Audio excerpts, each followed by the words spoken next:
আসসালামু আলাইকুম ওরহমতুল্লাহ। আমরা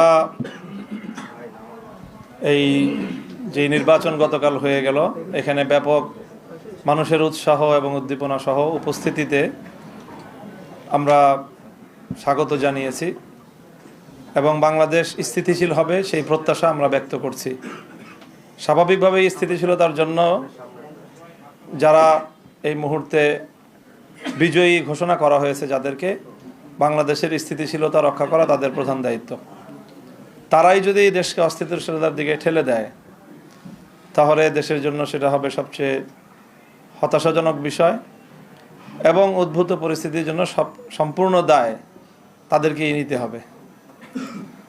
আমরা অত্যন্ত দ্ব্যর্থহীন ভাষায় বলতে চাই, জুলাই বিপ্লবের চেতনাকে যদি ধ্বংস করার চেষ্টা করা হয় তাহলে সেখানে আমরা আনকম্প্রোমাইজ থাকব। আমরা কোনো নমনীয়তা এবং কোনো ধরনের কম্প্রোমাইজ জুলাই বিপ্লবের চেতনার ক্ষেত্রে আমরা করতে পারবো না। কাজেই সকল মহলকে আমরা সেই বিষয়ে আমরা স্পষ্ট বার্তা দিতে চাচ্ছি। তারপরে ইলেকশনটার যে বিষয়ে আমরা আমাদের গতকাল থেকে আজকে বলে আসছি আমরা তো আমাদের ইতিবাচকভাবেই আমরা ব্যক্ত করতে চাচ্ছি প্রতিক্রিয়া, কিন্তু পরিষ্কার যে ইলেকশনটা তো একটা সময় পর্যন্ত অথবা ভোট গ্রহণ হওয়া পর্যন্ত মোটামুটি দৃশ্যমান রাখা হয়েছে, কোনো গণ্ডগোল যেন না হয়।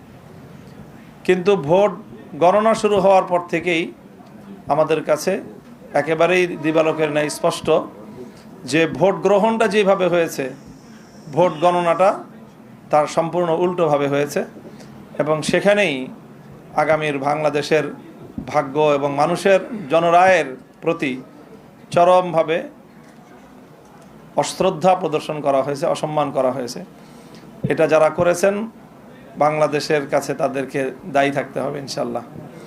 এবং ইতিহাস বারবার ফিরে আসে, বাংলাদেশের মানুষ তাদের এই ব্যালটের অধিকার অবশ্যই তারা উদ্ধার করে ছাড়বে ইনশাল্লাহ, সেই প্রত্যয় আমরা ব্যক্ত করছি। জি, ধন্যবাদ।